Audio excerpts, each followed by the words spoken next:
வணக்கம் பிரவீன்குமார். அதாவது தஞ்சை மாவட்டம் வெண்டையம்பட்டி கிராமத்தை சேர்ந்த புது தெரு மற்றும் சுருங்குடிப்பட்டி கிராம மக்களுக்கு குடிநீர் முறையாக வழங்காததை கண்டித்து பாடை கட்டி காலிக்குடங்களுடன் தஞ்சை திருச்சி தேசிய நெடுஞ்சாலையில் பெண்கள் மற்றும் பொதுமக்கள் உள்ளிட்டோர் திடீர் சாலை மறியல் போராட்டத்தில் ஈடுபட்டு வருகின்றனர். மேலும் தஞ்சை மாவட்டம் பூதலூர் ஒன்றியம் வெண்டையம்பட்டி ஊராட்சி ராயமுண்டான்பட்டி கிராமத்தை சேர்ந்த புது தெரு மற்றும் சூரக்குடிப்பட்டி கிராமம் பகுதியில் சுமார் 55க்கும் மேற்பட்ட குடியிருப்புகள் உள்ளன.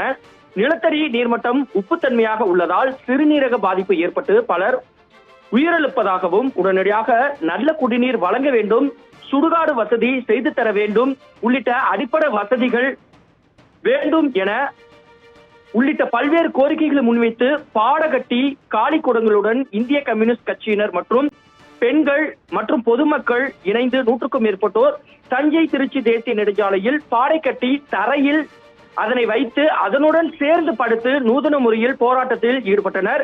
இதில் பல பெண்கள் காலி குடங்களுடன் போராட்டத்தில் ஈடுபட்டதால் இங்கு 1 மணி நேரத்திற்கு மேலாக போக்குவரத்து பாதிக்கப்பட்டு பரபரப்பு நிலவி வருகிறது. மேலும் சாலை மறியலில் ஈடுபட்ட ஆண்கள் மற்றும் பெண்கள் என 100க்கும் மேற்பட்டோரை போலீசார் கைது செய்துள்ளனர்.